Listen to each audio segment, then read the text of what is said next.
ಓ ನಮಃ ಹರಿ ಓಂ. ಪ್ರಾಣಾದೇರೀಶಿತಾರಂ ಪರಮಸುಖನಿಧಿಂ ಸರ್ವದೋಷವ್ಯಪೇತಂ ಸರ್ವಾಂತಸ್ಥಂ ಸುಪೂರ್ಣಂ ಪ್ರಕೃತಿಪತಿಮಜಂ ಸರ್ವಬಾಹ್ಯಂ ಸುನಿತ್ಯಂ ಸರ್ವಜ್ಞಂ ಸರ್ವಶಕ್ತಿಂ ಸುರಮುನಿಮನುಜಾದ್ಯೈಃ ಸದಾ ಸೇವ್ಯಮಾನಂ ವಿಷ್ಣುಂ ವಂದೇ ಸದಾಹಂ ಸಕಲಜಗದನಾದ್ಯಂತ ಮಾನಂದದಂ ತಂ. ಶ್ರೀ ಗುರುಭ್ಯೋ ನಮಃ. ಬೆಳಿಗ್ಗೆ ಪಾಠ ಎಲ್ಲಿ ಬಂದಿತ್ತು ಅಂದರೆ ಸಾ ವಿಸೃಷ್ಟಿ ಅಲ್ಲಿ ಬಂತು. ತತ್ ಯದಿದಂ ಆಹುಹು ಅಮುಂ ಯಜಾಮ ಅಮುಂ ಯಜೇತ ಇತಿ ಏಕೈಕಂ ದೇವಂ ಏತಸ್ಯೈವ ಸಾ ವಿಸೃಷ್ಟಿ. ಈ ವಾಕ್ಯ ಓದ್ತಾ ಇದ್ದೇವೆ. ಬ್ರಹ್ಮದೇವರು ನಡೆಸಿದ ನಾನಾ ಸೃಷ್ಟಿಯನ್ನು ಹೇಳಲಿಕ್ಕೆ ಹೊರಟಿದ್ದಾರೆ. ನಾನಾ ಸೃಷ್ಟಿ ಅಂತನ್ನೋದಕ್ಕೆ ಏನರ್ಥದ? ಬ್ರಹ್ಮದೇವರು ಸರಸ್ವತೀ ದೇವಿಯು ಬೇರೆ ಬೇರೆ ಪ್ರಾಣಿಗಳ ಪಕ್ಷಿಗಳ ರೂಪಗಳನ್ನು ಎತ್ತಿಕೊಂಡು ಗಂಡು ಹೆಣ್ಣುಗಳಾಗಿ ಆಯಾ ಜಾತಿಯ ಪದಾರ್ಥಗಳನ್ನು, ಪಶುಗಳನ್ನು, ಪ್ರಾಣಿಗಳನ್ನು ಅದೇ ಅದೇ ಜಾತಿಯ ಗಂಡು ಹೆಣ್ಣುಗಳಾಗಿ ಸೃಷ್ಟಿ ಮಾಡಿದರು. ಮಾಡಿದ ಮೇಲೆ ಎಲ್ಲ ಅನ್ನವನ್ನು ತಿನ್ನುವ ವ್ಯಕ್ತಿಗಳು ಹುಟ್ಟಿದರು.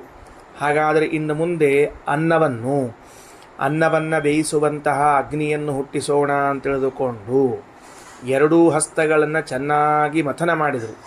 ಅಂಗೈಗಳನ್ನೆರಡನ್ನು ತಿಕ್ಕಿದ್ದರಿಂದಾಗಿ ಹಾಗೂ ಓಷ್ಠಗಳು ಎರಡೂ ತುಟಿಗಳನ್ನು ಪರಸ್ಪರವಾಗಿ ಮಥನ ಮಾಡಿದ್ದಕ್ಕಾಗಿ ಎರಡೂ ಕಡೆಯಿಂದ ಅಗ್ನಿ ಹುಟ್ಟಿಕೊಂಡ. ಆ ಅಗ್ನಿ ಹುಟ್ಟಿಕೊಂಡಾದ ಮೇಲೆ ಮುಂದಿನ ಸೃಷ್ಟಿಯನ್ನು ಹೇಳ್ತಿದ್ದಾರೆ. ಅನ್ನ ಸೃಷ್ಟಿ ಹೇಳಬೇಕು. ತದರ ಮಧ್ಯದಲ್ಲಿ ಹೇಳಿದರು, ಈ ಎಲ್ಲ ದೇವತೆಗಳನ್ನು ಬ್ರಹ್ಮದೇವರೇ ಸೃಷ್ಟಿ ಮಾಡಿದ್ದಾರೆ. ಇದು ಯಾಕೆ ಹೇಳಿಕೊಳ್ತಾರ? ತದ್ಯದಿದಮಾಹುಹು ಅಂತನ್ನೋದನ್ನು ಯಾಕೆ ಹೇಳಿಕೊಳ್ತಾರ ಅಂದರೆ ಭಗವಂತನ ಮಹಿಮೆಯನ್ನು ತಿಳಿಸಬೇಕಾಗಿದೆ. ಏನು ಭಗವಂತನ ಮಹಿಮಾ ತಿಳಿಸಬೇಕಾಗಿದೆ? ಭಗವಂತನ ಉಪಾಸನೆಯನ್ನು ಮಾಡಿದವರು ಚತುರ್ಮುಖ ಬ್ರಹ್ಮದೇವರು. ಈ ದೇವರ ಉಪಾಸನೆಯನ್ನು ಮಾಡಿದ್ದಕ್ಕೆ ಎಂತಹ ಫಲ ಇದೆ ಚತುರ್ಮುಖ ಬ್ರಹ್ಮನಿಗೆ ಅಂತ ತಿಳಿಸಿಕೊಟ್ರೆ ಮುಂದಿನವರಾದ ನಾವುಗಳು ಭಗವಂತನ ಉಪಾಸನೆಯನ್ನು ಮಾಡುವುದರಲ್ಲಿ ಅನುತ್ಸಾಹವನ್ನು ತೋರಿಸುವುದಿಲ್ಲ. ಏನು ಸೃಷ್ಟಿ ಮಾಡಿದ್ದಕ್ಕೆ ಏನಾಯಿತು? ಉಪಾಸನೆ ಮಾಡಿದ್ದಕ್ಕೆ ಅಂದರೆ ಬ್ರಹ್ಮದೇವರು ನಡೆಸಿದ ಉಪಾಸನ ಅದು ಎಲ್ಲರಿಗೂ ಕೂಡ ಬೇರೆ ಬೇರೆ ಪುರಾಣಗಳಲ್ಲಿ ನೋಡಿದಾಗ ಜ್ಞಾತವಾಗುವಂತಹದ್ದು. ಇದರ ಫಲವನ್ನು ಅವರೇನು ನೋಡ್ತಿದ್ದಾರೆ ಗೊತ್ತೇನಿವಾಗ? ರುದ್ರಾಯ ಸ್ವಾಹ, ಇಂದ್ರಾಯ ಸ್ವಾಹ, ಚಂದ್ರಾಯ ಸ್ವಾಹ ಅಂತನ್ನುವ ಯಜ್ಞದಲ್ಲಿ ಹಾಕಲಾಗುವ ಎಲ್ಲ ಆಹುತಿಗಳನ್ನು ಬ್ರಹ್ಮದೇವರೇ ಸ್ವೀಕಾರ ಮಾಡುತ್ತಾರೆ. ಇದು ಹೇಗೆ ಸಾಧ್ಯವಾಯಿತು ಅಂತಂದರೆ ಇದು ಭಗವಂತನ ಆರಾಧನೆಯನ್ನು ಮಾಡಿದ್ದಕ್ಕೆ ಫಲವಾಯಿತು. ಏನು ಸಂಬಂಧ? ದೇವರನ್ನು ಉಪಾಸನೆ ಮಾಡೋದಕ್ಕೂ ಇಂದ್ರಾಯ ಚಂದ್ರಾಯ ಸ್ವಾಹ ಅಂತನ್ನುವ ಆಹುತಿಯನ್ನು ಹಾಕ್ಕೊಳ್ಳೋದಕ್ಕೂ ಏನು ಸಂಬಂಧ ಇದು ಅಂತ ನಿಮಗೇನಾದರೂ ಬರ್ತಿದ್ರೆ ಆ ಭಗವಂತನ ಆರಾಧನೆಯ ಫಲವಾಗಿಯೇ ಈ ಜಗತ್ತನ್ನು ಅವರು ಸೃಷ್ಟಿ ಮಾಡ್ತಾ ಇದ್ದಾರೆ. ಯಾರನ್ನು ಸೃಷ್ಟಿ ಮಾಡಿದರು? ಪಂಚಮುಖರಾದ ರುದ್ರದೇವರನ್ನು, ಸಹಸ್ರಾಕ್ಷರಾದ ಇಂದ್ರದೇವರನ್ನು, ಸೂರ್ಯ ಚಂದ್ರರನ್ನು ಎಲ್ಲರನ್ನ ಸೃಷ್ಟಿ ಮಾಡಿದವರು ಬ್ರಹ್ಮದೇವರು. ಹಾಗಾಗಿ ಈ ರುದ್ರಾದಿ ದೇವತೆಗಳೆಲ್ಲರೂ ಕೂಡ ಬ್ರಹ್ಮದೇವರ ಅಧೀನರಾದದ್ದರಿಂದ ಆ ರುದ್ರಾದಿ ದೇವತೆಗಳಲ್ಲಿ ಬಳಸಲಾಗುವ ಎಲ್ಲ ಶಬ್ದಗಳನ್ನು ಬ್ರಹ್ಮದೇವರಲ್ಲಿ ಬಳಸಲಿಕ್ಕೆ ಬರ್ತದೆ, ಬಳಸುತ್ತಾರೆ. ಆದ್ದರಿಂದ ಈ ಲೋಕದಲ್ಲಿ ಎಲ್ಲೇ ಇಂದ್ರ ಚಂದ್ರಾಯ ಸ್ವಾಹ ಅಂತ ಅಗ್ನಿಯಲ್ಲಿ ಆಹುತಿಯನ್ನು ಹಾಕಿದರೂ ಅದು ಯಾರಿಗೆ ಮುಟ್ಟುತ್ತದೆ? ಮೊದಲು ಬ್ರಹ್ಮದೇವರಿಗೆ ಮುಟ್ಟುತ್ತದೆ. ಈ ಅಂಶವನ್ನು ಹೇಳಿಕೊಟ್ರು. ತತ್ ಯತ ಇದಮಾಹುಹು ಅಮುಂ ಯಜಾಮ ಅಮುಂ ಯಜೇತ ಇತ್ಯೈಕೈಕಂ ದೇವಂ. ಒಂದೊಂದು ದೇವನನ್ನು ಹೇಳಿದರೆ ಏತಸ್ಯೈವ ಸಾ ವಿಸೃಷ್ಟಿ, ಈ ಬ್ರಹ್ಮದೇವರು ನಡೆಸಿದ ವಿಸೃಷ್ಟಿಯದು. ಇನ್ನು ಏಷಹು ಏವ ಸರ್ವೇ ದೇವಾಹ, ಇವನಿಂದಲೇ ತಾನೇ ಎಲ್ಲ ದೇವತೆಗಳು ಬಂದದ್ದು. ಮುಕ್ತಾಯವಾಯಿತು. ಇನ್ನು ಹೊಸ ಚಾಪ್ಟರ್. ಅಥ ಯತ್ಕಿಂಚ ಇದಮಾರ್ದ್ರಂ, ಈ ಲೋಕದಲ್ಲಿ ಹಸಿಯಾದ ಪದಾರ್ಥವು ಯಾವುದಾದರೂ ಇದ್ದರೆ ಆರ್ದ್ರಂ ಹಸಿಯಾದದ್ದು ಅಂತ ಅರ್ಥ. ತದ್ ರೇತಸೋ ಅಸೃಜತ್, ಅದನ್ನು ಬ್ರಹ್ಮದೇವರು ತಮ್ಮ ರೇತಸ್ಸಿನಿಂದ ಸೃಷ್ಟಿ ಮಾಡ್ತಾ ಇದ್ದಾರೆ. ವಿಚಾರ ಮಾಡಿ ನೋಡಬೇಕು ಬ್ರಹ್ಮದೇವರ ಯೋಗ್ಯತಾ ಎಷ್ಟು ದೊಡ್ಡದದ ಅಂತನ್ನೋದನ್ನು ಬೆಳಗ್ಗೆ ಕೊನೆಯಲ್ಲಿ ಹೇಳಿದ್ದೆ ನಾನು. ರೇತಸ್ಸು ಅಂತನ್ನುವುದು ಲೋಕದಲ್ಲಿ ಕೇವಲ ಒಂದು ಸಂತಾನೋತ್ಪತ್ತಿಗೆ ಕಾರಣವಾಗುವಂತಹದ್ದು. ಇದರಿಂದ ಇನ್ನೇನು ಸೃಷ್ಟಿಯಾಗೋದಿಲ್ಲ. ದೇವತೆಗಳಲ್ಲೂ ಅತ್ಯಂತ ಉತ್ತಮರೆನಿಸಿಕೊಂಡಿರುವಂತಹ ಪಾಪರಹಿತರೇ ಆಗಿರುವಂತಹ ಬ್ರಹ್ಮದೇವರ ರೇತಸ್ಸಿನಿಂದ ಹುಟ್ಟಿದ್ದು ಅನ್ನ ಇವತ್ತಿಗೆ ಜಗತ್ತಿನಲ್ಲಿದ್ದವರು ಎಲ್ಲರೂ ಅದನ್ನು ಸ್ವೀಕಾರ ಮಾಡ್ತಾರೆ. ತಿರುಗಿ ಕೇಳಿದರೆ ಅದನ್ನು ಭಗವಂತನಿಗೆ ನಿವೇದನೆಯನ್ನೂ ಮಾಡಲಿಕ್ಕೆ ಬರ್ತದೆ ಅಂತ ಆದರೆ ಅದರ ಸಾಮರ್ಥ್ಯ ಯೋಗ್ಯತಾ ಎಂಥದ್ದು. ಸರಿ, ಮುಂದ ತದು ಸೋಮ ಏತಾವದ್ವಾ ಇದಮನ್ನಂ ಚ ಏವ ಅನ್ನಾದಶ್ಚ. ತದು ಸೋಮ ಅದು ಯಾರು? ಆ ರೇತಸ್ಸಿಗೆ ಅಭಿಮಾನಿಗಳಾದವರು ಚಂದ್ರ. ಏತಾವದ್ವಾ ಇದಮನ್ನಂ, ಇದೇ ಆ ಬ್ರಹ್ಮದೇವರ ವೀರ್ಯದಿಂದ ಸೃಷ್ಟಿಯಾದದ್ದು ಅನ್ನ, ಅದಕ್ಕೆ ಅಭಿಮಾನಿಯಾದದ್ದು ಸೋಮ. ಆಮೇಲೆ ಅನ್ನಾದಶ್ಚ ಇದಂ ಅನ್ನಂ ಅನ್ನಾದಶ್ಚ ಸೋಮ ಏವ ಅನ್ನಂ ಅಗ್ನಿ ಅನ್ನಾದಃ. ಇಷ್ಟು ಅನ್ನ ಹೀಗೆ ಹುಟ್ಟಿದ್ದು ಅಗ್ನಿ. ಇಲ್ಲಿಗೆ ನಿಲ್ಲಿಸಿದರು. ಅಂದ್ರೆ ಬ್ರಹ್ಮದೇವರ ಮುಖದಿಂದ ಹಸ್ತದಿಂದ ಅಗ್ನಿ ಹುಟ್ಟಿತು, ಹಾಗಾಗಿ ಮತ್ತು ವೀರ್ಯದಿಂದ ಅನ್ನ ಹುಟ್ಟಿತು. ಸೋಮಯೇವ ಅನ್ನಂ ಅಗ್ನಿರನ್ನಾದಃ. ಆ ಚಂದ್ರನೇ ಅನ್ನ, ಅಗ್ನಿಯೇ ಅನ್ನವನ್ನು ಬೇಯಿಸುವಂಥ ವ್ಯಕ್ತಿ. ನಾ ವಿಷಯ ಮೊದಲು ಹೇಳೀನಿ, ವಾಕ್ಯ ಇವಾಗ ಓದ್ಕೋದು ಬರ್ಲಿಕತ್ತೀನಿ. ಇನ್ನು ಮುಗೀತು. ಇದು ಮುಗಿದ ಮೇಲೆ ಮತ್ತೊಂದು ಸೃಷ್ಟಿಯನ್ನು ಹೇಳ್ತಾರೆ. ಇಷ್ಟೊತ್ತು ಹೇಳಿದ್ದು ವಿಸೃಷ್ಟಿ ಅಂತ ಹೇಳಿದರು. ಈಗ ಸೈಷಾ ಬ್ರಹ್ಮಣ ಅತಿಸೃಷ್ಟಿ. ಈಗ ಬ್ರಹ್ಮದೇವರದ್ದು ಅತಿಸೃಷ್ಟಿ ಎಂದು ಕರೆಸಿಕೊಳ್ಳಲಾಗುತ್ತದೆ. ಏನು ಅತಿಸೃಷ್ಟಿ ಅಂದರೆ ತಮಗಿಂತಲೂ ಉತ್ತಮವಾದ ವ್ಯಕ್ತಿಗಳನ್ನು ಸೃಷ್ಟಿ ಮಾಡಿದ್ದಕ್ಕೆ ಅತಿಸೃಷ್ಟಿ ಅಂತ ಕರೆಸಿಕೊಳ್ಳೋದು. ಅತಿ ಅಂದರೆ ಉತ್ತಮ. ಇದೊಂದು ವಿಚಿತ್ರ ಉಪನಿಷತ್ನಲ್ಲಿ. ಬ್ರಹ್ಮದೇವರು ತಮಗಿಂತಲೂ ಉತ್ತಮರೆನಿಸಿದ ವ್ಯಕ್ತಿಗಳನ್ನು ಸೃಷ್ಟಿ ಮಾಡಿದರಂತೆ. ಯಾರಿದ್ದಾರೆ ಜಗತ್ತಿನೊಳಗೆ? ಬ್ರಹ್ಮದೇವರಿಗಿಂತ ಉತ್ತಮರಾದ ವ್ಯಕ್ತಿಗಳು ಅಂತ ಯಾರು ಇಲ್ವೇ ಇಲ್ಲಲ್ಲ. ಅಂದಮೇಲೆ ಅತಿಸೃಷ್ಟಿ ಅಂದರೆ ಉತ್ತಮ ಸೃಷ್ಟಿ ಅಂತ ಹೇಗಂದ್ರಿ? ಅದಕ್ಕೆ ಉಪನಿಷತ್ ಅಂತದ. ಸೈಷಾ ಬ್ರಹ್ಮಣ ಅತಿಸೃಷ್ಟಿ 486ನೇ ಪುಟದ ಕೊನೆ ಸಾಲು. ಸಾ ಏಷ, ಇನ್ನು ಮುಂದೆ ಹೇಳುವಂತಹದ್ದು ಬ್ರಹ್ಮಣ, ಆ ಬ್ರಹ್ಮದೇವರ ಅತಿಸೃಷ್ಟಿ, ಅತ್ಯಂತ ಶ್ರೇಷ್ಠವಾದ ಸೃಷ್ಟಿ. ಯತ್ ಶ್ರೇಯಸಃ ದೇವಾನ್ ಅಸೃಜತ್, ಹೆಂಗ ಉತ್ತಮರಾದ ದೇವತೆಗಳನ್ನು ಸೃಷ್ಟಿ ಮಾಡಿದ್ದಾರೆ ಬ್ರಹ್ಮದೇವರು. ಸರಿ, ದೇವತೆ ಸ್ವಲ್ಪ ಕನ್ಫ್ಯೂಸ್ ಆಗೋ ಹಂಗದನೆ. ಕೇಳಿದ ಕೂಡಲೇ ಇಂದು ಉಲ್ಟಾ ಸುಲ್ಟಾ ಆಗ್ಯದ ಅಂಥೇಳಿ ವಿಷಯ ಮುಂದೆ ಭಾಷ್ಯಕ್ಕೆ ಹೋದ್ಕೊಳ್ಳಿ ಸ್ಪಷ್ಟ ಆಗ್ತದೆ. ಭಾಷ್ಯ ಓದೋ ತನಕ ಕೇಳ್ತೀರಿ. ಏನಂತಾರ? ಸೈಷಾ ಬ್ರಹ್ಮಣ ಅತಿಸೃಷ್ಟಿ ಯತ್ ಶ್ರೇಯಸಃ ದೇವಾನಸಜತ್. ಶ್ರೇಯಸಃ ಉತ್ತಮರಾದ ಯೋಗ್ಯರಾದ ದೇವತೆಗಳನ್ನು ಅಸೃಜತ ಸೃಷ್ಟಿ ಮಾಡಿದರು. ಅಥ ಯನ್ಮರ್ತ್ಯ ಸನ್ ಅಮೃತಾನಸೃಜತ್. ತಾವು ಮನುಷ್ಯ ದೇಹದಲ್ಲಿದ್ದುಕೊಂಡು, ಮನುಷ್ಯಾಕಾರದ ದೇಹದಲ್ಲಿದ್ದುಕೊಂಡು ಅಮೃತರಾದ ದೇವತೆಗಳನ್ನು ಸೃಷ್ಟಿ ಮಾಡಿದರು ಬ್ರಹ್ಮದೇವರು. ಅದಕ್ಕೆ ತಸ್ಮಾದ್ ಅತಿಸೃಷ್ಟಿ, ಇದಕ್ಕೆ ಅತಿಸೃಷ್ಟಿ ಅಂತ ಕರೀತಾರೆ. ಅತಿಸೃಷ್ಟಿಯಾಂ ಅಸ್ಯ ಏತಸ್ಯಾಂ ಭವತಿ ಏವಂ ವೇದ. ಯಾವ ವ್ಯಕ್ತಿಯು ಬ್ರಹ್ಮದೇವರು ಹೀಗೊಂದು ಅತಿಸೃಷ್ಟಿಯನ್ನು ಮಾಡಿದ್ದಾರೆ ಅಂತ ತಿಳಿದುಕೊಳ್ಳುತ್ತಾರೋ ಅವನು ಆ ದೇವತೆಗಳ ಸಾಲಿನಲ್ಲಿ ಹುಟ್ಟುತ್ತಾನೆ. ಇಷ್ಟು ವಿಷಯವನ್ನು ಉಪನಿಷತ್ತು ಮುಗಿಸಿತು. ಕೆಳಗಡೆಗೆ ಭಾಷ್ಯ ಬರ್ರಿ, ಭಾಷ್ಯ ಓದ್ಕೋತ ಹೋಗೋಣಂತ. ಅಥ ಪ್ರಕರಣಾಂತರವಾಯಿತು. ಭಾಷ್ಯದಲ್ಲಿ ಇನ್ನೊಂದು ಪ್ರಕರಣ ಬಂದದರಿಂದ ಹೇಳಿಕತ್ತಾರ. ಅಥ ಅನ್ನಾದಂ ಅಥಾಪಿ ಅನ್ನಂ ಸ್ರಕ್ಷ್ಯಾಮಿ ಇತಿ ವಿಚಿಂತಯತ್. ಬ್ರಹ್ಮದೇವರು ಅನ್ನಂ ಅನ್ನವನ್ನು ಬೇಯಿಸುವಂತಹ ಅಗ್ನಿಯನ್ನು, ಅಥ ಮತ್ತೆ ಅನ್ನವನ್ನು ಕೂಡ ಸೃಕ್ಷ್ಯಾಮಿ ಸೃಷ್ಟಿ ಮಾಡುತ್ತೇನೆ ಎಂದು ವಿಚಿಂತಯತ್ ಚಿಂತಿಸಿದರು.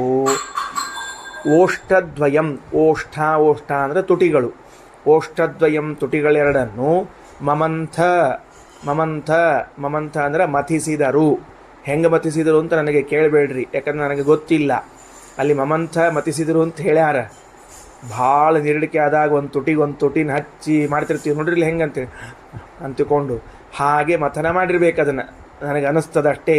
ಹೆಂಗೆ ಮಾಡಿರೋದು ನನಗೇನು ಗೊತ್ತಿಲ್ಲ.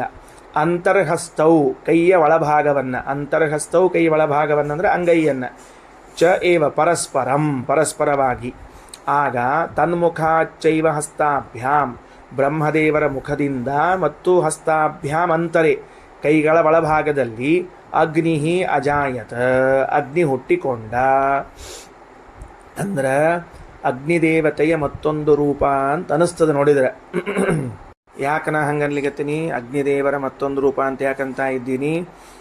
ಭಗವಂತನಿಂದ ಒಂದು ರೂಪದಿಂದ ಹುಟ್ಟೇ ಬಿಟ್ಟಿರ್ತಾರೆ ಎಲ್ಲ ದೇವತೆಗಳು ಭಗವಂತನ ಅಂಗದಿಂದಲೇ ಒಂದೊಂದು ಕಡೆಗೆ ಹುಟ್ಟಿ ಬಂದ ಮೇಲೆ ಅದೇ ರೀತಿಯಾಗಿ ಬ್ರಹ್ಮಾಂಡ ಅಂತರ್ಗತವಾಗಿ ಇತರ ದೇವತೆಗಳಿಂದಲೂ ಒಂದೊಂದು ಬಾರಿ ಹುಟ್ಟಿ ಬರ್ತಾರೆ.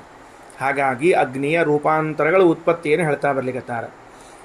ಏವಂ ಸರ್ವಸ್ಯ ಹೇತುತ್ವಾತ್, ಈ ಅಗ್ನಿಯ ಸೃಷ್ಟಿವರೆಗೆ ತಂದು ನಿಲ್ಲಿಸಿ ಭಾಷ್ಯದಲ್ಲಿ ಅರ್ಥಾತ್ ಬ್ರಹ್ಮತರ್ಕದಲ್ಲಿ ಹೇಳುವಾಗ ಈ ರೀತಿಯಾಗಿ ಸರ್ವಸ್ಯ ಜಗತ್ತಿನಲ್ಲಿ ಹುಟ್ಟಿ ಬಂದ ಎಲ್ಲ ಪದಾರ್ಥಗಳಿಗೂ ಹೇತುತ್ವಾತ್ ಕಾರಣನಾಗಿದ್ದಾನೆ ಚತುರ್ಮುಖ ಬ್ರಹ್ಮ. ಬ್ರಹ್ಮದೇವರೇನಾದರೂ ಎಲ್ಲದಕ್ಕೂ ಕಾರಣ.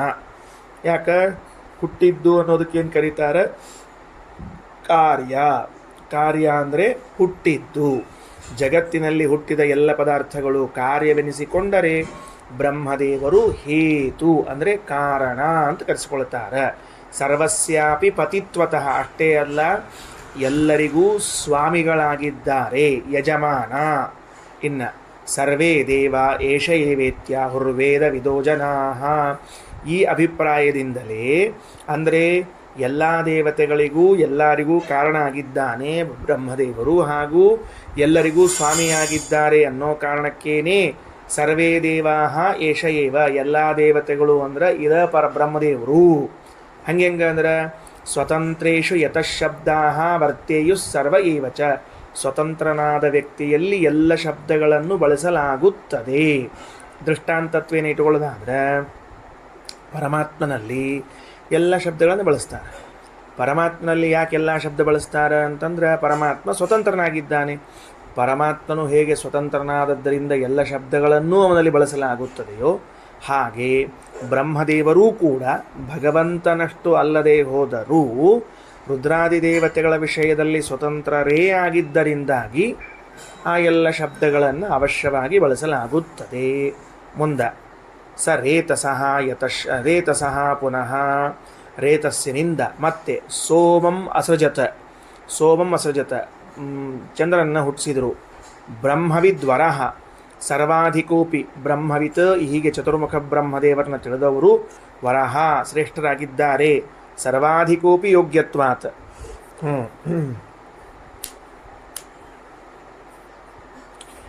ಇನ್ನು ಈಗ ಹೇಳಿದ್ರಿ ಅತಿಸೃಷ್ಟಿಯನ್ನು ಮಾಡಿದರು ಅಂತ ಹೇಳಿದ್ರಲ್ಲ, ಅದು ಅತಿಸೃಷ್ಟಿ ಅನ್ನೋದನ್ನು ಹೆಂಗೆ ಹೊಂದಿಸ್ಬೇಕು ಅಂತ ಕೇಳಿದ್ರೆ ಸರ್ವಾಧಿಕೋಪಿ ಯೋಗ್ಯತ್ವಾತ್ ಮರ್ತ್ಯಧರ್ಮತಯ ಪುರ ಅವಮೋ ಯೋಗ್ಯತಾಹೀನಾನಪಿ ಆಯುರ್ಮಾತ್ರಾಧಿಕೋ ಅಧಿಕಾನ್ ಯತೋ ಅಸ್ರಾಕ್ ಅತಿಸೃಷ್ಟಿ ತದೇವಂ ಯೋ ವೇದ ಪೌರುಷಃ. ನೋಡ್ರಿ, ಸರ್ವಾಧಿಕ ಚತುರ್ಮುಖ ಬ್ರಹ್ಮದೇವರು ಯೋಗ್ಯತೆಯಲ್ಲಿ ಎಲ್ಲರಿಗಿಂತಲೂ ದೊಡ್ಡವರಾಗಿದ್ದಾರೆ. ಆದರೆ ಸೃಷ್ಟಿ ಮಾಡುವಾಗ ಮಾತ್ರ ಮನುಷ್ಯ ಧರ್ಮವನ್ನು ಅಪ್ಲೈ ಮಾಡಿಕೊಂಡಿದ್ದಾರೆ. ಏನು ಮನುಷ್ಯ ಧರ್ಮವನ್ನು ಅಪ್ಲೈ ಮಾಡಿಕೊಂಡಾರ ಗೊತ್ತಿಲ್ಲ. ಶ್ರೀಮದ್ ಬ್ರಹ್ಮತರ್ಕದ ವಾಕ್ಯ ಬಹಳ ಸೂಕ್ಷ್ಮದ. ಮರ್ತ್ಯಧರ್ಮತಯ ಪುರ ಅವಮಃ, ತಮಗಿಂತಲೂ ಯೋಗ್ಯತೆಯಲ್ಲಿ ಕಡಿಮೆಯಾಗಿದ್ದರೂ ಕೂಡ ಆಯಸ್ಸಿನಲ್ಲಿ ದೀರ್ಘಕಾಲ ಬದುಕುತ್ತಾರೆ ಎನ್ನುವ ಅಭಿಪ್ರಾಯದಿಂದ ಅಮೃತ ಅಂತ ಕರೆಸಿಕೊಂಡವರನ್ನು ಸೃಷ್ಟಿ ಮಾಡಿದ್ದರಿಂದ ಇದು ಅತಿಸೃಷ್ಟಿ ಎಂದು ಕರೆಸಿಕೊಳ್ಳುತ್ತದೆ. ಅತಿಸೃಷ್ಟಿ ಅಂತನ್ನುವ ಶಬ್ದ ಇದೆ. ಇದರ ಅರ್ಥ ಏನು ಅಂತ ಕೇಳಿದರೆ ಬ್ರಹ್ಮದೇವರು ಉತ್ತಮವಾದ ಸೃಷ್ಟಿಯನ್ನು ಮಾಡಿದ್ದಾರೆ.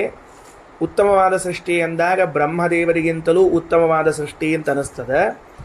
ಯಾವ ಅಭಿಪ್ರಾಯದಲ್ಲಿ ಉತ್ತಮವಾದ ಸೃಷ್ಟಿಯನ್ನು ಮಾಡಿದರು ಬ್ರಹ್ಮದೇವರು ಅಂತ ಕೇಳಿದರೆ, ತಾವು ಮನುಷ್ಯ ಧರ್ಮವನ್ನು ಹಿಡಿದುಕೊಂಡು ದೇವತೆಗಳನ್ನು ಸೃಷ್ಟಿ ಮಾಡಿದ್ದಾರೆ.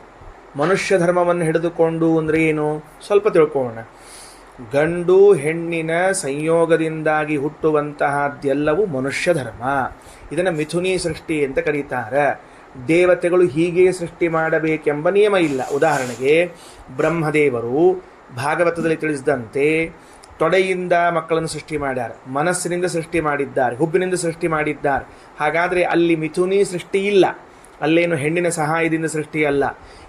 ಈ ಪ್ರಸಂಗದಲ್ಲಿ ದೇವತೆಗಳನ್ನೆಲ್ಲರನ್ನೂ ಕೂಡ, ಅಂದರೆ ಈಗೇನು ಹಿಂದಿನ ಪ್ರಕರಣದಲ್ಲಿ ಹೇಳುವಾಗ ಪಶು ಪಕ್ಷಿಗಳನ್ನು ಹೇಳಿದ್ದಾರೆ, ಅದರ ಹಿಂದೆ ಮನುಷ್ಯ ಅನ್ನೋ ಶಬ್ದಕ್ಕೆ ದೇವತೆಗಳು ಅಂತ ಅರ್ಥ ಮಾಡ್ಯಾರ.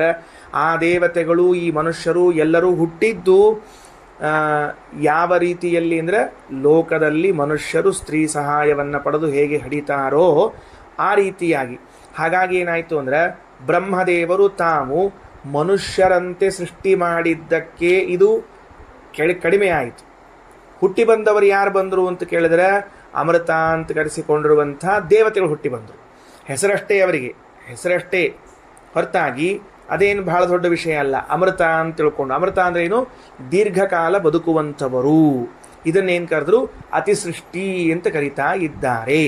ಆದರೆ ಅತಿಸೃಷ್ಟಿ ಎನ್ನುವುದನ್ನು ಯಾವ ಅಭಿಪ್ರಾಯದಲ್ಲಿ ಹೇಳಿದ್ದು, ಬ್ರಹ್ಮದೇವರಿಗಿಂತಲೂ ಉತ್ತಮರಾದ ವ್ಯಕ್ತಿಗಳನ್ನು ಸೃಷ್ಟಿ ಮಾಡಿದ್ದಾರೆ ಅನ್ನೋ ಅರ್ಥದಲ್ಲ ಅಲ್ಲ. ಬ್ರಹ್ಮತರ್ಕದಲ್ಲಿ ಒಂದು ಸಣ್ಣ ಶಬ್ದ ಆಡ್ತಾರೆ ವೇದವ್ಯಾಸ ದೇವರು, ಮರ್ತ್ಯ ಧರ್ಮತಯ ಪುರ.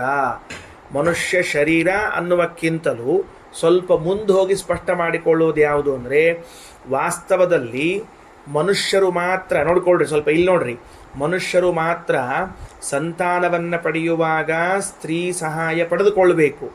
ದೇವತೆಗಳಿಗೆ ಅದರ ಅವಶ್ಯಕತೆ ಇಲ್ಲ. ಅವರು ಸಂಕಲ್ಪದಿಂದ ಸೃಷ್ಟಿಯನ್ನು ಮಾಡಬಹುದು, ಮಾಡುತ್ತಾರೆ, ಮಾಡಿದ್ದಾರೆ.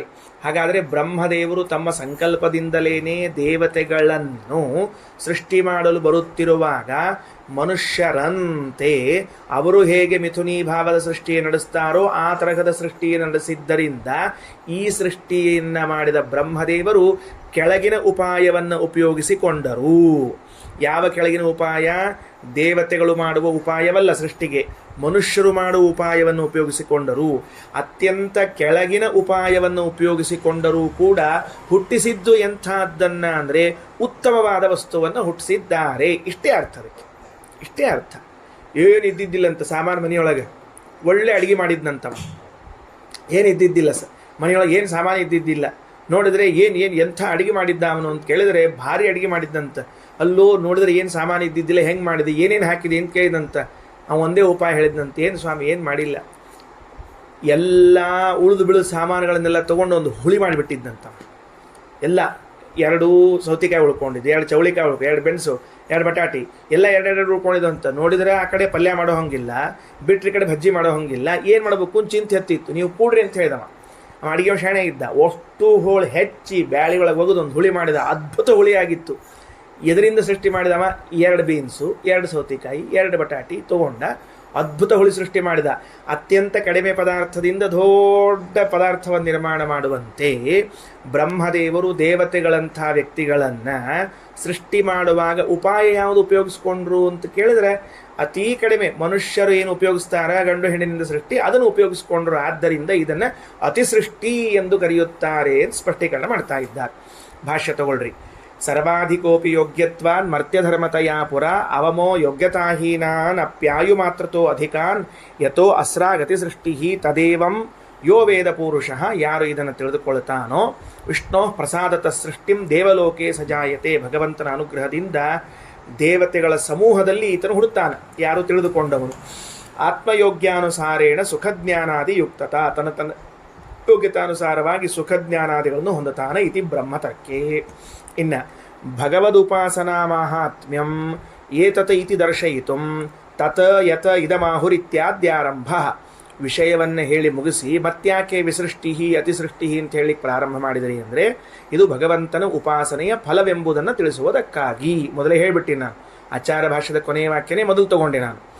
ಎಲ್ಲ ಹೇಳಿತ್ತು, ಅಗ್ನಿ ಸೃಷ್ಟಿ ಮಾಡಿದರು, ಪ್ರಜೆಗಳನ್ನು ಸೃಷ್ಟಿ ಮಾಡಿದರು ಅಂತ ಮುಗಿಸಿದ ಮೇಲೆ ಯಾರಿಗೆ ಆಹುತಿ ಹಾಕಿದ್ರು? ಬ್ರಹ್ಮದೇವರಿಗೇನೆ. ಇವರೇ ಅವರ ಸ್ವಾಮಿ. ಆಮೇಲೆ ಇವರು ಮೇಲಿನವರು ಸೃಷ್ಟಿ ಮಾಡಿದರು, ತಾವು ತೆಳಗಾದರು. ಇದೆಲ್ಲ ಯಾಕೆ ಹೇಳಬೇಕಾಯಿತು ಅಂದರೆ, ಭಗವಂತನ ಅನುಗ್ರಹದಿಂದಲೇ ಬ್ರಹ್ಮದೇವರು ಇದನ್ನೆಲ್ಲ ಮಾಡ್ತಾರೆ ಅಂತ ತಿಳಿಸೋದಕ್ಕಾಗಿ ಅಂತ ಹೇಳಿ ಇಲ್ಲಿಗೆ ಪ್ರಜಾಪತಿ ಬ್ರಾಹ್ಮಣ ಅರ್ಥಾತ್ ಪ್ರಾಜಾಪತ್ಯ ಬ್ರಾಹ್ಮಣ ಅಂತನ್ನೋದು ಮುಕ್ತಾಯವಾಯಿತು. 4 ಬ್ರಾಹ್ಮಣ ಆಯಿತು. 4 ಬ್ರಾಹ್ಮಣ ಆಯಿತು.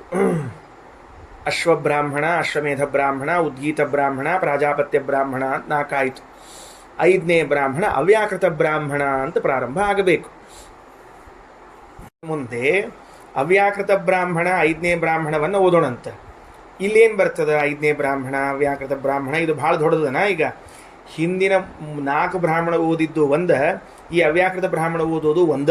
ಅಷ್ಟು ದೀರ್ಘದ ವಿಚಾರ, 44 ಪುಟ ಅದ ಭರ್ತಿ. 44 ಪುಟ, 487ರಿಂದ 530 ತನಕ ಹೋಗ್ತದೆ, ಭರ್ತಿ ಅದ ಪುಟ. ಇರಲಿ, 44 ಪೇಜ್ಗಳಲ್ಲಿ ಬಂದಿರುವಂತಹ ಅವ್ಯಾಕೃತ ಬ್ರಾಹ್ಮಣ ಏನು ಹೇಳಲಿಕ್ಕೆ ಹೊರಟಾರ ಇದರಲ್ಲಿ ಅಂತಂದ್ರೆ, ಮೊದಲು ವಿಷಯ ಹೇಳ್ತೀನಿ, ಕೇಳಿಸ್ಕೊಂಡು ಬಿಡ್ರಿ. ಹಿಂದೆ ಇದೇ ಈ ಪ್ರಾಜಾಪತ್ಯ ಬ್ರಾಹ್ಮಣದಲ್ಲಿ ಆತ್ಮೈವ ಇದಮಗ್ರ ಆಸೀತ್, ಪ್ರಳಯ ಕಾಲದಲ್ಲಿ ಆತ್ಮಶಬ್ದವಾಚ್ಯನಾದ ನಾರಾಯಣ ಒಬ್ಬನೇ ಇದ್ದ. ತಸ್ಯ ಪುರುಷ ವಿಧಗೇವ, ಅವನಿಂದ ಬ್ರಹ್ಮದೇವರು ಹುಟ್ಟಿದರು ಅಂತಿತ್ತು. ಸರಿನಾ? ಈ ಬ್ರಹ್ಮದೇವರನ್ನು ಯಾಕೆ ಹೇಳಿದರು ಅನ್ನೋದಕ್ಕೆ ನಾವೇನು ಉತ್ತರ ಕೊಟ್ಟಿದ್ವಿ? ಅಶ್ವಮೇಧಯಾಗದಲ್ಲಿ ಯಜಮಾನನಾದ ಬ್ರಹ್ಮದೇವರ ಮಹಿಮಾ ತಿಳಿಲಿ ಅನ್ನೋದಕ್ಕೆ ಹೊರಟದ ಅಂತ. ಆಗ ಒಂದು ಸಾಲು ಬಂತು, ಇಂತಹ ಚತುರ್ಮುಖನನ್ನು ಸೃಷ್ಟಿ ಮಾಡಿದ ವ್ಯಕ್ತಿ ಯಾರು? ಆತ್ಮ ಅಂತ ತಿಳಿದುಕೊಂಡು. ಅಲ್ರಿ, ಪರಮಾತ್ಮನನ್ನು ಪರಮಾತ್ಮ ಅಂತ ಕರೀರಿ ಸ್ಪಷ್ಟ ಶಬ್ದದಿಂದ. ಅದನ್ನು ಬಿಟ್ಟು ನೀವು ಆತ್ಮ ಅಂತ ಯಾಕೆ ಕರಿತೀರಿ? ನಾರಾಯಣ ಅಂತ ಕರೀರಿ, ಕೃಷ್ಣ ಅಂತ ಕರೀರಿ, ವಿಷ್ಣು ಅಂತ ಕರೀರಿ, ಅದೇನು ಆತ್ಮ ಶಬ್ದದಿಂದ ಕರೆಯೋದು ಅಂತಂದರೆ, ಅದಕ್ಕೆ ಯಾಕೆ ಉಪನಿಷತ್ತು ಪ್ರಾಜಾಪತ್ಯ ಬ್ರಾಹ್ಮಣದಲ್ಲಿ ಹಾಗೂ ಇನ್ನಿತರ ಕಡೆಗಳಲ್ಲಿ ಭಗವಂತನನ್ನು ಆತ್ಮ ಎಂದು ಕರೆಯುತ್ತಾರೆ? ಬೇರೆ ಶಬ್ದಗಳಿಂದ ಕರೆದಾಗ ಭಗವಂತನ ಸರ್ವಗುಣಗಳ ಚಿಂತನೆಯು ಆಗುವುದಿಲ್ಲ. ಆತ್ಮ ಎಂಬ ಶಬ್ದದಿಂದ ಕರೆದಾಗ ಭಗವಂತನ ಸರ್ವಗುಣಗಳ ಚಿಂತನೆಯು ಬರುತ್ತದೆ.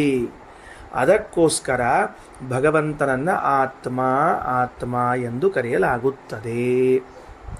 ಈಗ ಶುರು. ನಾವಿವಾಗ ಏನು ಅವ್ಯಾಕೃತ ಬ್ರಾಹ್ಮಣದಲ್ಲಿ ಏನು ಓದಲಿಕ್ಕೆ ಹೊರಟಿದ್ದೇವೆ ಅಂದರೆ, ಆತ್ಮ ಎಂಬ ಶಬ್ದದಿಂದ ಪರಮಾತ್ಮನನ್ನು ಉಪಾಸನ ಮಾಡ್ರಿ. ಅದಕ್ಕೆ ಸತ್ ಚಿತ್ ಆನಂದ ಆತ್ಮ. ಅಲ್ಲೇನ ಆತ್ಮ ಅನ್ನುವ ಚತುರ್ಗುಣ ಉಪಾಸನೆಯಲ್ಲಿ ಆತ್ಮತ್ವೋಪಾಸನ ಬಂದಿದೆಯೋ ಅದರ ವಿವರಣೆಯೇ ಇದ್ದಂತೆ ಇದೆ. ಹಾಗಾಗಿ ಒಂದು ಇಡೀ ಪುಟ ಎಷ್ಟು ಚಂದ ಬರೆದಿದ್ದಾರೆ. ಇಡೀ ಪುಟ ಅಂತಂದರೆ ಆ ಉಪನಿಷತ್ತು ಎಷ್ಟು ಚಂದದ ಅಂದರೆ, ಅದಕ್ಕೆ ಶ್ರೀಮದಾಚಾರ್ಯ ವ್ಯಾಖ್ಯಾನ ಅಂತರೂ ಕೇಳಲೇಬೇಡ್ರಿ. ಅಪ್ರತಿಮ ಅಪ್ರತಿಮ. ಮೂಲ ಉಪನಿಷತ್ತು ಅದನ್ನು ಬಿಡಿಸಿ ಬಿಡಿಸಿ ಹೇಳ್ತದೆ. ಯಾಕೆ ಭಗವಂತನನ್ನು ಆತ್ಮ ಅಂತ ಉಪಾಸನೆ ಮಾಡಬೇಕು? ಈ ಚತುರ್ಮುಖನನ್ನು ಸೃಷ್ಟಿ ಮಾಡಿದ ಪರಮಾತ್ಮ ಆತ್ಮ ಯಾಕೆ? ಅವನಿಗೇನು ಹೆಸರು ಆತ್ಮ ಅಂತ ಯಾಕೆ ಬರಬೇಕಾಯಿತು? ಯಾಕೆ ಅಂದರೆ ಸರ್ವ ಗುಣಗಳು ಅದರಲ್ಲಿ ಸಮಾಹಿತವಾಗುತ್ತವೆ. ಅದಕ್ಕೆ ವೇದವ್ಯಾಸ ದೇವರು ಒಂದು ಸೂತ್ರ ಬರೆದರು, ಓಂ ಆತ್ಮೇತಿ ತೂಪಗಚ್ಚಂತಿ ಗ್ರಾಹಯಂತಿ ಚ ಅನ್ನುವ ಸೂತ್ರ ಬರೆದರು. ಈಗ ಆ ವಾಕ್ಯವನ್ನು ಓದೋಣಂತ ಬರ್ರಿ. ಅಥ ಅವ್ಯಾಕೃತ ಬ್ರಾಹ್ಮಣಂ ತದ್ಧೇದಂ ತರ್ಹಿ ಅವ್ಯಾಕೃತಮಾಸೀತ್. ತದ್ಧೇದಂ ಏನು ಹಂಗದ? ತದ್ಧೇದಂ ಹೆಂಗೆ ಬಿಡಿಸ್ಬೇಕು? ತತ್ ಹ ಇದಂ ಬರ್ಕೊಳ್ರಿ. ತತ್ ಹ ಇದಂ. ಅದಕ್ಕೆ ತತ್ ಹ ಇದಂ ಅನ್ನುವುದನ್ನು ಹೆಂಗೆ ತಗೋಬೇಕು ನಾವು? ತತ ಇದಂ, ಈ ಪೂರ್ವದಲ್ಲಿ ಪ್ರಕೃತನಾದ ಪರಮಾತ್ಮನೂ, ಈ ಪೂರ್ವದಲ್ಲಿ ಪ್ರಕೃತನಾದ ಪರಮಾತ್ಮನೂ ತರ್ಹಿ, ತರ್ಹಿ ಅಂದರೆ ಆ ಪ್ರಳಯ ಕಾಲದಲ್ಲಿ ಎಲ್ಲದ ತತ್ ಹ ಇದಂ ಒಳಗೆ ತತ್ ಪ್ಲಸ್ ಇದಂ ಒಂದು ಕಡೆಗೆ ಸೇರಿಸ್ಕೋಬೇಕು. ಸೇರಿಸ್ಕೊಂಡು ತದಿದಂ ಅಂತ ಆಗ್ತದೆ. ರಾಯರು ಬರ್ದಾರ ತದಿದಂ. ಆ ಹಿಂದಿನ ಪ್ರಕರಣದಲ್ಲಿ ಹೇಳಲಾದ ಈ ಬ್ರಹ್ಮನು ಅಂದರೆ ಮುಂದಿನ ಪ್ರಕರಣದವರೆಗೂ ಬಂದ ಬ್ರಹ್ಮನು ತರ್ಹಿ ಆ ಪ್ರಳಯ ಕಾಲದಲ್ಲೂ ತದ ಅಂತ ಅರ್ಥ. ತರ್ಹಿ ಅಂದರೆ ತದ, ಆವಾಗಲೂ ಕೂಡ ಅವ್ಯಾಕೃತಮಾಸೀತ್. ಅವ್ಯಾಕೃತಮಾಸೀತ್, ಅವ್ಯಾಕೃತ ಅಂದರೆ ವಿಕಾರ ಶೂನ್ಯನಾಗಿ ಇದ್ದನು ಪ್ರಳಯ ಕಾಲದಲ್ಲಿ. ಆಗ ಪ್ರಳಯ ಕಾಲದಲ್ಲೇನೂ ಭಗವಂತನಿದ್ದ, ಅವನು ಯಾವುದೇ ರೀತಿಯ ವಿಕಾರಕ್ಕೊಳಗಾಗಿರಲಿಲ್ಲ. ಇದು ಒಂದು ಭಗವಂತನ ಗುಣ. ಯಾಕಂದ್ರೆ ಹಿಂದಿನ ಸೃಷ್ಟಿಯೆಲ್ಲ ನಾಶವಾಗ್ತಾ ಆಗ್ತಾ ಆಗ್ತಾ ಪ್ರಳಯದಲ್ಲಿ ಬರುವಾಗ ಎಲ್ಲವೂ ವಿಕಾರಗೊಂಡಿತ್ತು. ಸುಮ್ಮನೆ ದೃಷ್ಟಾಂತ, ಕೈಯಲ್ಲೊಂದು ಗಡಿಗೆ ಇದೆ ಅಂತ ಇಟ್ಕೊಳ್ರಿ, ಬಿಟ್ಟರೆ ಫಳ್ಳಂತ ತೊಡಿತದೆ, ಚೂರು ಚೂರು ಆಗುತ್ತೆ, ವಿಕಾರವಾಗಿ ಹೋಯಿತು. ಅದನ್ನು ನೀರಿನಾಗ ಕಲಿಸಿದ್ರಿ ಅಂತ ಇಟ್ಕೊಳ್ರಿ, ಮಣ್ಣಾಗಿ ನೀರಾಗಿ ರಾಡ್ಯಾಗಿ ಹರಿದು ಹೋಯಿತು. ಹಿಂಗೆ ಒಂದೊಂದು ಪದಾರ್ಥಗಳೂ ಕೂಡ ಏನಾಗ್ತಾ ಬರ್ತಾವ, ವಿಕಾರಗೊಳ್ತಾ ಬಂದರೂ ಪ್ರಳಯ ಕಾಲದಲ್ಲಿ ಇದ್ದ ಪರಮಾತ್ಮ ಮಾತ್ರ ನಿರ್ವಿಕಾರನಾಗಿ ಇದ್ದ, ಏನೇನು ವಿಕಾರವಾಗಿರಲಿಲ್ಲ ಅವನಿಗೆ. ತದ್ಧ ಇದಂ ತರ್ಹಿ ಅವ್ಯಾಕೃತಮಾಸೀತ್ ತತ್ ನಾಮರೂಪಾಭ್ಯಾಮೇವ ವ್ಯಾಕ್ರಿಯತ. ಆ ಪರಮಾತ್ಮ ಏನು ಮಾಡಿದ ಅಂದ್ರೆ ಈ ಜಗತ್ತನ್ನು ವಿಕಾರಗೊಳ್ಳುವಂತಹ ಜಗತ್ತನ್ನು ಯಾಕೆ ಕಾರಣನಾದ ಭಗವಂತ ಅವ್ಯಾಕೃತನಾಗಿದ್ದಾನೆ, ವಿಕಾರರಹಿತನಾಗಿದ್ದಾನೆ ಅಂದರೆ ಕಾರ್ಯವಾಗುವ ಜಗತ್ತೇನಾಗಬೇಕು? ವಿಕಾರ ಆಗಲೇಬೇಕು. ವಿಕಾರ ಆಗಲೇಬೇಕು. ಇರೋದೆರಡು, ಒಂದು ಕಾರ್ಯ, ಒಂದು ಕಾರಣ. ಕಾರಣನಾದ ಪರಮಾತ್ಮ ವಿಕಾರವಾಗುವುದಿಲ್ಲ ಅಂತಾದರೆ ಕಾರ್ಯವಾದ ಜಗತ್ತು ವಿಕಾರಗೊಳ್ಳಲೇಬೇಕಲ್ಲ. ಅವನು ವಿಕಾರಗೊಳಿಸ್ತಾನೆ ಅದನ್ನು. ಇಲ್ಲೇ ಇದ್ರೆ ಜಗತ್ತು ಹೆಂಗಾಗ್ಬೇಕದು ಮುಂದೆ? ದಂಡ ಘಟ. ದಂಡವು ನಿರ್ವಿಕಾರವಾಗಿರ್ತದೆ, ಒಂದೇ ಸ್ಟೈಲೊಳಗಿರ್ತದೆ. 10 ವರ್ಷ ಆದರೂ ದಂಡಕ್ಕೆ ಏನು ವ್ಯತ್ಯಾಸ ಆಗುವುದಿಲ್ಲ. ಆದರೆ ಅದರಿಂದ ನಿರ್ಮಾಣವಾಗುವ ಘಟಗಳಲ್ಲಿ ವ್ಯತ್ಯಾಸ ಆಗ್ತದೆ, ಸಣ್ಣದು ದೊಡ್ಡದು ಮತ್ತೊಂದು ಮುಂದೆಲ್ಲ ಆಗ್ತದೆ. ಈ ಹೆಂಗೆ ವಿಕಾರಗೊಳಿಸಿದ ಅದನ್ನು? ತತ್ ನಾಮರೂಪಾಭ್ಯಾಮೇವ ವ್ಯಾಕ್ರಿಯತ. ಆ ಭಗವಂತನು ಈ ಜಗತ್ತನ್ನು ನಾಮ ಮತ್ತು ರೂಪಗಳಿಂದ ವಿಕಾರಗೊಳಿಸಿದ. ಚಂದದ ಭಗವಂತ ಏನು ಮಾಡಿದ ಅಂದ್ರೆ ಈ ಜಗತ್ತನ್ನು ನಾಮ ಹಾಗೂ ರೂಪಗಳಿಂದ ವಿಕಾರಗೊಳಿಸಿದ. ಅಂದ್ರೆ ಅಷ್ಟೊತ್ತಿನವರೆಗೆ ಈ ಪ್ರಳಯ ಕಾಲದಲ್ಲಿದ್ದ ಜಗತ್ತಿಗೆ ಒಂದು ಆಕಾರ, ಒಂದು ಹೆಸರು ಇದ್ದಿದ್ದಿಲ್ಲ, ಏನಿದ್ದಿದ್ದಿಲ್ಲ. ಯಾವಾಗ ಭಗವಂತ ಏನು ಮಾಡಿದ? ಅವುಗಳನ್ನು ನಾಮ ಮತ್ತು ರೂಪಗಳನ್ನು ಅಂದರೆ ಸೃಷ್ಟಿಯ ಪ್ರಾರಂಭದಲ್ಲಿಯೇನೇ ಭಗವಂತ ಅವುಗಳಿಗೆ ವಿಕಾರಗೊಳಿಸಿದ. ವಿಕಾರಗೊಳಿಸಿದಾಗ ಹೆಂಗೆ ವಿಕಾರಗೊಳಿಸಿದ? ಅಡ್ಡ ತಿಡ್ಡಿ ಮಾಡಿದ ಅಂತ ಅರ್ಥೇನೆ ಅದಕ್ಕೆ, ಹೆಂಗೆಂಗೋ ಮಾಡಿದ ಅಂತ ಅರ್ಥೇನೆ. ವಿಕಾರ ಆಯ್ತು ಅಂದ್ರೆ ಹಂಗೆ ಅರ್ಥ ಅಲ್ಲ ಅದಕ್ಕೆ. ನಾಮ ಹಾಗೂ ರೂಪಗಳಿಂದ ವಿಕಾರಗೊಳಿಸಿದ ಅಂದರೆ ಪ್ರತಿಯೊಂದು ವಸ್ತುವಿಗೂ ಒಂದು ಆಕಾರ ಕೊಟ್ಟ, ಪ್ರತಿಯೊಂದು ವಸ್ತುವಿಗೆ ಹೆಸರು ಕೊಟ್ಟ. ಕೊಟ್ಟದ್ದಕ್ಕೆ ಏನಾಯ್ತು ಅಂದ್ರೆ ತದ್ಧ ಇದಂ ತರ್ಹಿ ಅವ್ಯಾಕೃತಮಾಸಿ ತತತ ನಾಮರೂಪಾಭ್ಯಾಮೇ ವ್ಯಾಕ್ರಿಯತ. ಏನಂತ? ಅಸೌ ನಾಮ ಅಯಂ ಇದಂ ರೂಪ. ಇದಕ್ಕೆ ಈ ಹೆಸರಿರಲಿ, ಇದಕ್ಕೆ ಈ ರೂಪ ಬರಲಿ ಅಂತ ಪರಮಾತ್ಮ ಇಚ್ಛಿಸಿದ. ನೋಡ್ರಿ ಎಷ್ಟು ರಹಸ್ಯದ, ಎಂಥ ಅದ್ಭುತವಾದದ್ದು. ಇವತ್ತು ನಾವು ಜಗತ್ತಿನಲ್ಲಿ ಕಾಣುವ ಪ್ರತಿಯೊಂದು ಪದಾರ್ಥಗಳ ಹಿಂದೆಯೂ ಭಗವಂತನ ಇಚ್ಛಾ ಅದ. ಮಣ್ಣಿಗೆ ಈ ರೂಪ ಬರಬೇಕು, ಈ ಹೆಸರು ಬರಬೇಕು. ನೀರಿಗೆ ಈ ರೂಪ ಬರಬೇಕು, ಈ ಹೆಸರು ಬರಬೇಕು. ಕಲ್ಲಿಗೆ ಈ ರೂಪ ಬರಬೇಕು, ಈ ಹೆಸರು ಬರಬೇಕು. ಇದನ್ನೆಲ್ಲ ಭಗವಂತ ಇಚ್ಛಿಸಿ ವಿಕಾರ ಮಾಡಿ ಕಳಿಸಿದ್ದಾನೆ. ನಮಗಲ್ಲ, ಬರೀ ನಮ್ದಂತ ತಿಳ್ಕೊಬೇಡ್ರಿ. ಈ ಮನೆ, ಮಠ, ಕಲ್ಲು, ಮಣ್ಣು, ನೀರು, ಪಕ್ಷಿ, ಪ್ರಾಣಿ, ಏನೇನವ ಜಗತ್ತಿನಾಗ ಎಲ್ಲ ಪದಾರ್ಥಗಳು ಇದಕ್ಕೆ ಈ ಹೆಸರು ಬರಬೇಕು, ಈ ರೂಪ ಬರಬೇಕು, ಇದಕ್ಕೆ ಈ ಹೆಸರು ಬರಬೇಕು, ಇದಕ್ಕೆ ಈ ರೂಪ ಬರಬೇಕು ಅಂತ ಭಗವಂತ ಇಚ್ಛಿಸಿ ಈ ಜಗತ್ತಿಗೆ ವಿಕಾರಗೊಳಿಸಿದ. ಮುಂದೆ ತದಿದಂ ಅಪ್ಪೇತರ್ಹಿ ನಾಮರೂಪಾಭ್ಯಾಮೇವ ವ್ಯಾಕ್ರಿಯತೆ ಅಸೌ ನಾಮ ಅಯಮಿದಂ ರೂಪ ಇತಿ. ಆದುದರಿಂದಲೇನೆ ಇವತ್ತಿಗೂ ಕೂಡ ನಾವು ವ್ಯವಹಾರ ಮಾಡ್ತೀವಿ. ಏನಂತ? ಇದಕ್ಕೆ ಈ ಹೆಸರು, ಇದಕ್ಕೆ ಈ ಆಕಾರ ಅಂತ ವ್ಯವಹಾರ ಮಾಡ್ತೀವಿ. ಇದು ಕಾಮನ್, ಇನ್ನು ಮುಂದೆ ಎಲ್ಲ ಕಡೆಗೂ ಸಮಾನ ಬರ್ತದೆ. ಇನ್ನು ಅಂದರೆ ಏನಾಯ್ತು ವಿಚಾರ ಮಾಡಿರಿ. ಇವತ್ತು ಸಂಸ್ಕೃತದೊಳಗೆ ಒಂದು ಪದ ತೊಗೊಳ್ತೀವಿ ನಾವು, ಘಟ ಅಂತನೋ ಪದವನ್ನು ತೊಗೊಂಡ್ವಿ ಅಂತ ಇಟ್ಕೊಳ್ರಿ. ಗಡಿಗೆ ಘಟ ಅನ್ನೋ ಪದ. ಘಟ ಅನ್ನೋ ಪದವನ್ನು ಯಾವ ವಸ್ತುವಿಗೆ ಬಳಸ್ತೀವಿ ನಾವು ಅಂದರೆ ಮಣ್ಣಿನ ಮುದ್ದೆಯಿಂದ ಮಾಡಿದ ಕುತ್ತಿಗೆ, ತಲೆ ಅಂಚು, ಹೊಟ್ಟೆ ಇರುವಂಥ ಪದಾರ್ಥಕ್ಕೆ ಮಾಡ್ತೀವಿ. ಕಂಬು ಗ್ರೀವಾದಿಮತ್ ಪದಾರ್ಥ. ಹಾಗಾದರೆ ಈ ಆಕಾರವಿದ್ದಾಗ ಇದಕ್ಕೆ ಘಟ ಎಂಬುವ ಶಬ್ದದಿಂದ ಕರೆಯಬೇಕು ಅಂತ ವ್ಯವಸ್ಥೆ ಮಾಡಿದವನು ಯಾರು ಅಂದರೆ ಭಗವಂತನ ಇಚ್ಛಾ, ಭಗವಂತನು. ಅದಕ್ಕೇನು ಕರೀತಾರೆ? ಅಸ್ಮಾತ್ ಪದಾತ್ ಅಯಮರ್ಥೋ ಬೋದ್ಧವ್ಯ ಇತಿ ಈಶ್ವರೇಚ್ಛಾ ಸಂಕೇತ ಶಕ್ತಿ ಅಂತ ಕರೀತಾರೆ. ಏನು ಕರೀತಾರೆ? ಅಸ್ಮಾತ್ ಪದಾತ್, ಈ ಪದದಿಂದ, ಅಯಮರ್ಥ, ಈ ಪದಾರ್ಥವು ಬೋದ್ಧವ್ಯ, ತಿಳಿಯಲ್ಪಡಬೇಕು ಎಂದು ಈಶ್ವರನ ಇಚ್ಛೆಯೇ ಶಕ್ತಿ ಎಂದು ಕರೆಯಲಾಗುತ್ತದೆ. ಶಕ್ತಿ ಅಂದ್ರೇನು? ಈ ಪದಕ್ಕೆ ಈ ವಸ್ತುವನ್ನು ಕರೆಯುವುದರಲ್ಲಿ ಸಾಮರ್ಥ್ಯ ಉಂಟು, ವೃತ್ತಿ, ಸಂಬಂಧ. ಘಟ ಎಂಬ ಪದದಿಂದ ಈ ಆಕಾರವಾದ ವಸ್ತುವನ್ನೇ ಕರಿಬೇಕೆ ಹೊರತಾಗಿ ಘಟ ಅಂತನ್ನೋ ಶಬ್ದದಿಂದ ನನ್ನ ಕರೀಲಿಕ್ಕೆ ಬರಂಗಿಲ್ಲ, ನಿಮ್ಮನ್ನು ಕರೀಲಿಕ್ಕೆ ಬರಂಗಿಲ್ಲ.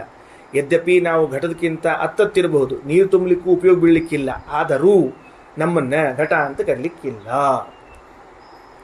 ಇವ್ರಕ್ಕಿಂತ ಅದೇ ಎಷ್ಟೋ ವಾಸಿ ಅಂತ ತಿಳ್ಕೊಂಡು, ಹೌದು ನಮ್ಗಿಂತ ಅದು ಚಲೋ ಇರಬಹುದು ಅಂದ ಮಾತ್ರಕ್ಕೆ ನಮ್ಮ ಹೆಸರಿನಿಂದ ಘಟವನ್ನು ಕರೀಲಿಕ್ಕೆ ಬರಂಗಿಲ್ಲ, ಘಟದ ಹೆಸರಿನಿಂದ ನಮ್ಮನ್ನು ಕರೀಲಿಕ್ಕೆ ಬರೋದಿಲ್ಲ. ಯಾಕೆ?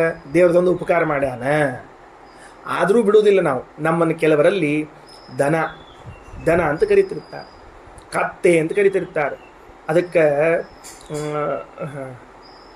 ಅದಕ್ಕೊಂದು ಸುಧಾದೊಳಗೊಂದು ದೃಷ್ಟಾಂತ ಕೊಟ್ಟಿದ್ದಾರೆ. ಗೌರ್ವಾಹೀಕಃ ಅಂತ ಒಂದು ದೃಷ್ಟಾಂತ ಕೊಡ್ತಾರೆ. ಕತ್ತಿ ಹೊತ್ತಂತೆ ಭಾರ ಹೊರಿತಾನಾದ್ರಿಂದ ಇವನಿಗೆ ಸಾದೃಶ್ಯದಿಂದ ಕತ್ತೆ ಅಂತ ಕರೆಯೋದಂತೆ. ಅಷ್ಟೇ, ಬೇರೆ ಇಲ್ಲ. ವಾಸ್ತವದಲ್ಲಿ ಕರೆಯೋ ಹಂಗಿಲ್ಲ. ಹಾಗಾದರೆ ಶಕ್ತಿ ಅಂದರೆ ಏನು? ಒಂದು ಪದಕ್ಕೆ ಒಂದೇ ಒಂದು ಪದಾರ್ಥವನ್ನು, ಒಂದೇ ಒಂದು ಅಂದರೆ ಈ ಪದವು ಈ ವಸ್ತುವನ್ನು ತಿಳಿಸಬೇಕು ಎನ್ನುವುದರಲ್ಲಿ ಏನೊಂದು ಸಂಬಂಧ ಇದೆಯೋ ಅದಕ್ಕೆ ಶಕ್ತಿ ಅಂತ ಕರೀತಾರೆ. ಅದು ಭಗವಂತನ ಇಚ್ಛೆಯಿಂದ ಬಂದದ್ದು. ಈಗ ಅರ್ಥ ಆಗ್ತದೆ, ಜಗತ್ತಿನಲ್ಲಿ ಇಷ್ಟೆಲ್ಲ ಪದಾರ್ಥಗಳಿದ್ದಾಗ ಇಂತಿಂಥ ಹೆಸರಿನಿಂದ ಇಂತಿಂಥ ಪದಾರ್ಥವನ್ನು ಯಾಕೆ ಕರ್ಕೊಂಡು ಹೋದ್ವಿ? ಅವ ಇಚ್ಛಾ ಮಾಡಿದ, ಆಕಾರ ಬಂತು, ಹೆಸರು ಬಂತು, ಕಳಿಸಿಬಿಟ್ಟ, ಮುಗಿದೋ ತಟ್ಟೆ ಕೆಲಸ. ಎಷ್ಟು ಚಂದ ಪದಾರ್ಥ ನೋಡ್ರಿ. ತದಿದಮಪ್ಪೇ ತರ್ಹಿ ನಾಮರೂಪಾಭ್ಯಾಮೇವ ವ್ಯಾಕ್ರಿಯತೆ ಅಸೌ ನಾಮ ಅಯಂ ಇದಂ ರೂಪ ಇತಿ. ಏನಾತಪ್ಪ? ಸ ಏಷಃ, ಇದೇನು ನಮಗೆ ನಾಮರೂಪಗಳನ್ನು ಕೊಟ್ಟ ಪರಮಾತ್ಮ ಇದ್ದಾನಲ್ಲ, ಇಹ ಪ್ರವಿಷ್ಟ, ಈ ದೇಹದಲ್ಲಿ ಪ್ರವೇಶ ಮಾಡಿಬಿಟ್ಟ. ಆಯಾ ವಸ್ತುಗಳನ್ನು ಸೃಷ್ಟಿ ಮಾಡಿ ಅವುಗಳಿಗೆ ನಾಮ ಕೊಟ್ಟನಲ್ಲ, ರೂಪ ಕೊಟ್ಟನಲ್ಲ. ಯಾವ ಪದಾರ್ಥಗಳಿಗೆ ನಾಮರೂಪಗಳನ್ನು ಕೊಟ್ಟನೋ ದೇವರು, ಆ ಪದಾರ್ಥಗಳಲ್ಲಿ ಪ್ರವೇಶ ಮಾಡಿದ. ಉದಾಹರಣೆಗೆ ಈಗ ನನ್ನ ದೇಹವನ್ನು ತೆಗೆದುಕೊಂಡ್ರೆ, ಈ ದೇಹವನ್ನು, ಈ ಹೆಸರನ್ನು ಕೊಟ್ಟು ಭಗವಂತ ಪ್ರವೇಶ ಮಾಡಿದ. ಎಲ್ಲಿಗೆ?